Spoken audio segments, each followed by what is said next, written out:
Hi again. Thanks for coming back for part 2, how to become a LinkedIn rock star. I love LinkedIn, so this is really exciting for me. When you're looking for jobs or internships, your strongest tool is always going to be growing and utilizing your network.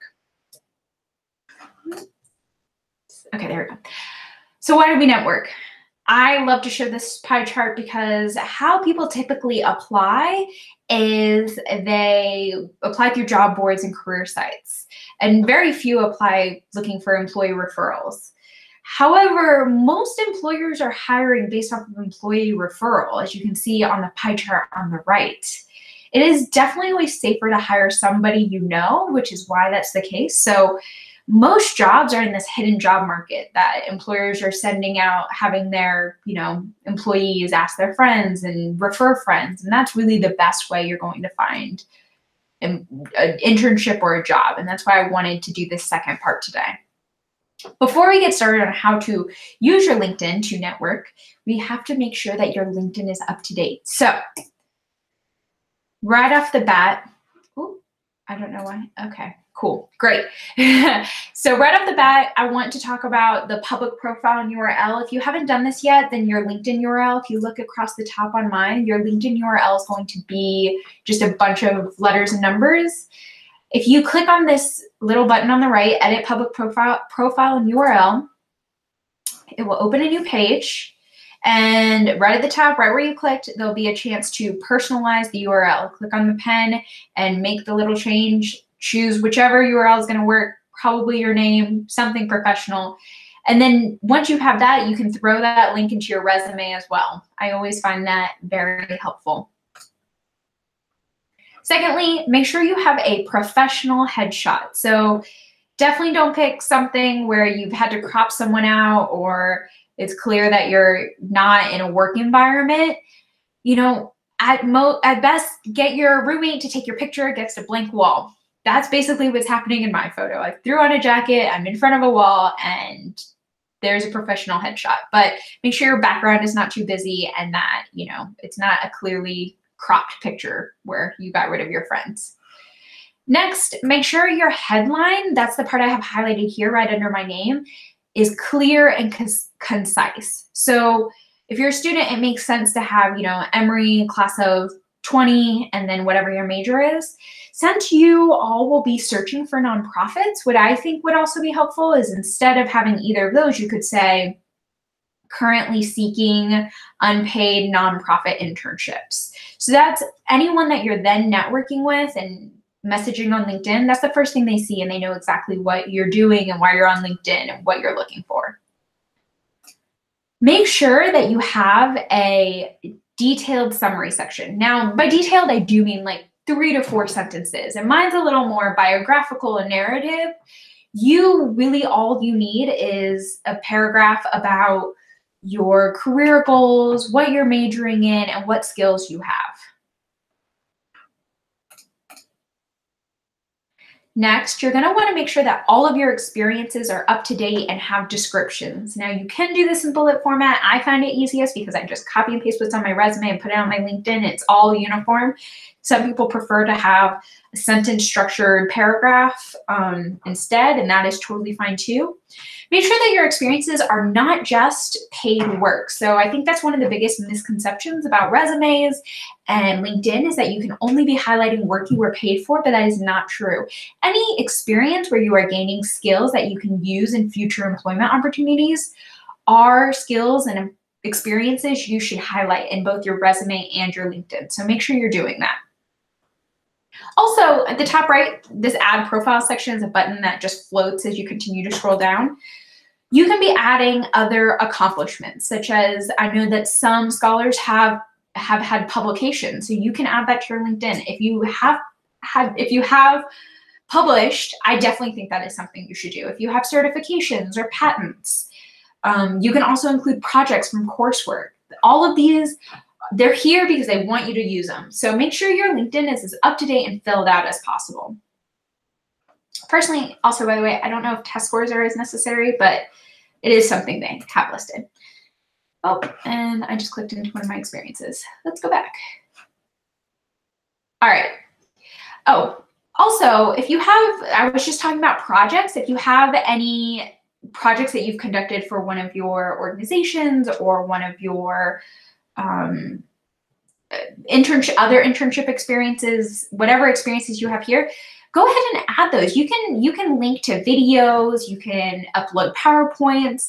This is just a way for, not many people use this feature, but employers, when you do that, they can see a very specific example of the type of work you do and the work you bring. And sometimes, like in this case, I was a research fellow and I got to add in what we researched. So they got to see the product of what I did by me adding this PowerPoint. Of course, volunteer experiences are just as important as your other work. So really use your own discretion as to like what is a volunteer qualifies to be under volunteer experience and what is just unpaid work that you gain skills and deserves to be under the general experiences section.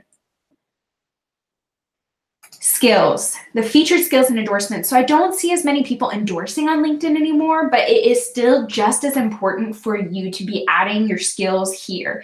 And it'll come up in a little bit later why that's important, but just so you know, in future, when recruiters are looking for people to contact, a lot of what they'll search by is skills. So even mine is not very filled out. I could definitely add more. The more full this is, the better.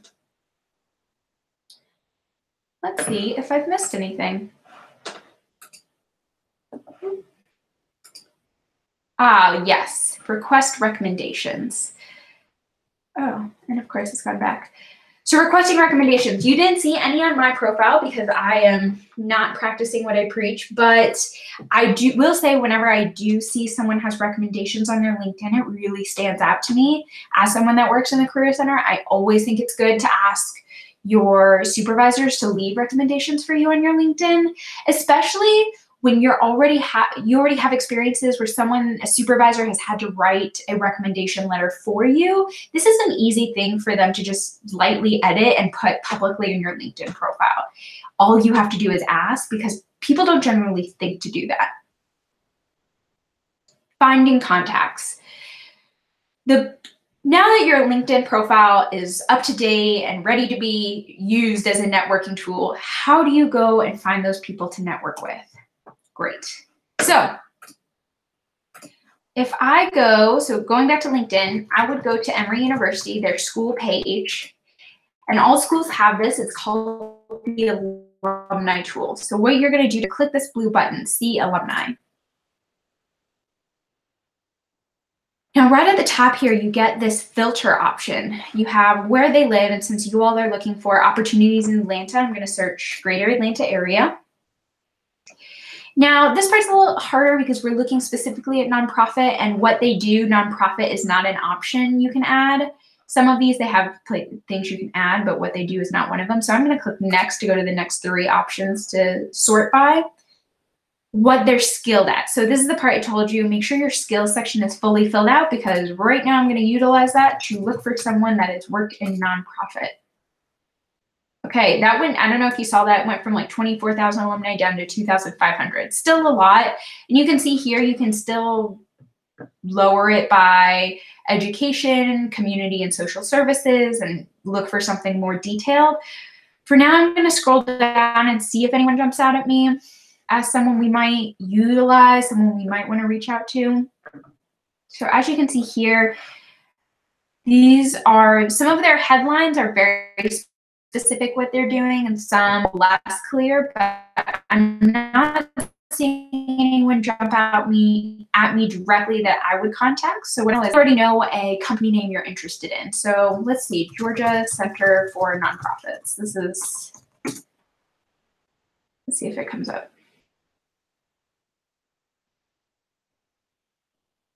So I will also state that this is a lot easier to use when you're searching for like a company, like a for-profit company. So this is a little bit of an experiment I'm doing with all of you. All right, Community Foundation, let's see. So right here, the first one is the president at the Community Foundation for Greater Atlanta. So just me being me, I probably would not reach out to the president in my experience, someone that high in the organizational structure is probably not going to respond to my LinkedIn message, but what I can do is use her to show you the company pages on LinkedIn. Let's say she was someone I would contact. I want to make sure you all know, don't click this connect button here. The reason for that is if you click connect here, then it's just gonna send them a little connection and you will never have the chance to add a note. And it is always important when talking to people you've never met in real life that you add a note so they know why you're trying to connect with them. So what I would do is I'd click into their profile and I'd hit connect and I'd hit add a note. And this would give me an option to explain a little bit more about why I want to connect with them. Now I'm going to go to the actual Community Foundation for Greater Atlanta company page. So organizations, a lot of them, not all of them, but a lot of them will have LinkedIn pages, and you can use that to see all the employees that work there. So if you remember in the first webinar, we talked a little bit about how size matters. Here's one way you can see size. The Community Foundation for Greater Atlanta has 69 employees. So that's a fairly large structured nonprofit. I'm not going to work with everyone that works there as an intern. So once you click that link, see all 69, then you get a chance to see who works there. It's going to be really hard for me to decide who to contact through this 68 results. So what I'm going to do first is I'm going to change the connections to first, which means anyone I am personally connected with. It looks like I don't know anyone personally that works at the Community Foundation for Greater Atlanta. So now I'm going to change it to second. So that means I know someone who knows someone that works at Community Foundation for Greater Atlanta. Now, some of these, we share a connection, and if I felt close enough to this person, what I would do is I would go and probably call or email and say, you know, I see that you know Claire Ritchie. Is there any way you could introduce me to them because I'm very interested in working at their company? Connecting with people through warm connections is always easier than cold ones being virtual connections like LinkedIn. However, let's say I see all these and I'm like, yeah, we have shared connections, but I'm not really close enough to those people that I would ask them to introduce me to this person. So what I could still do is, okay, Jamie Edwards, she's a grants assistant. Oh, that's interesting. That might be something I want to do one day. So I'm going to click on Jamie Edwards. Once again, don't hit that connection button on that first page. Make sure you go to their profile and hit connect. And then I'm going to get a chance to add a note. So what should your note say? Next question. This is probably not going to open right on the page I want it to, so give me a second while I get us right back to where we were. Great. So making the first move, LinkedIn.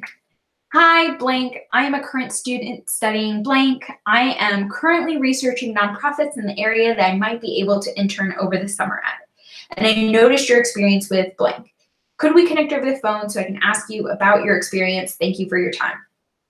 Okay, so I think this message with the 3 character blanks was something like 270 characters, something like that. Know that on LinkedIn, you have a max of 300 characters for that first message to tell them who you are, why you're contacting them, and what you want from them. That's a pretty tricky thing to do. You get really creative. I have done tons of these, and it's all about acronyms. So make sure, though, that in those 300 characters, you are personalizing the note. What do you share in common? Why did you choose to reach out to them? Also, be clear about the next step. Are you asking for coffee? Are you asking for a 15-minute phone conversation? You know, asking someone like, can we connect, is very different from asking, can we have a 15-minute phone conversation? I'm more likely to respond to the person that's asking for the small 15-minute phone conversation because I know who doesn't have 15 minutes to spare. But if you're just saying, can we connect so I can learn more? I'm like, well, I don't know what that entails. Like, are you asking for an hour of my time? Do I need to meet you in person? And I'm much less likely to respond. I will say too, before we move on to that next part, it is LinkedIn, like the email, like looking up all these nonprofit organizations, is 100% a numbers game. Once I send a message, I really don't think about it ever again because a lot of times people don't respond, and that's okay. Sometimes I get responses a month or 2 later, and it's because a lot of people don't use their LinkedIn. Like they're only really on their LinkedIn if they're looking for a new job or they're trying to update something they're doing now. So they may not see the message. So don't take it to heart. Don't worry about it so much. Send the message. If they respond to you, great. And if they don't, that's okay. There's so many people to connect with. You don't need to meet with every single person. Let's say you get the coffee or the phone call. Make sure that at the end of the meeting, you are asking, who else do you recommend I speak with? This kind of creates a domino effect so that this person's like, oh, you asked some questions about blank, like you should talk to my coworker, Susie. Awesome. Do you mind sharing Susie's contact information with me? Sure. So this kind of creates a chain effect of people you can be creating connections with, and as your circle grows bigger, you just know that many more people. Make sure the next day that you send a thank you note via email or LinkedIn, totally fine, whichever one. But the reason you want to make sure you do this is that you are always representing more than yourself. In this case, you're representing Emory University, the Emory Scholars Program, and any other organizations you're a part of. So if I have a positive experience with you and I know that you're an Emory Scholar, the next time another Emory Scholar contacts me, I am more likely to also help them. Finally, stay in contact. So 1 month plus, like kind of forever. There are a lot of different tricks you can have to stay in contact with someone. It can feel awkward sometimes to reach out if you feel like you have nothing to say. So a couple of tricks I use. Well, first off, if you do end up meeting with whoever they recommend, I think that's an easy one to go back to them and be like, thank you so much for recommending me to meet with Susie. We met, she was great. I'm so glad you connected us. Thank you. Awesome. They may never respond to it. That's fine. One of my biggest tricks, if I feel like I haven't talked to someone in a long time and I just want to make sure that connection stays warm, I read a lot of articles online. So sometimes if I find an article that was something I knew they were passionate about or something we spoke about, I'll just send them the link in an email and be like, hey, thought of you. We should definitely grab coffee again sometime, or we should catch up again.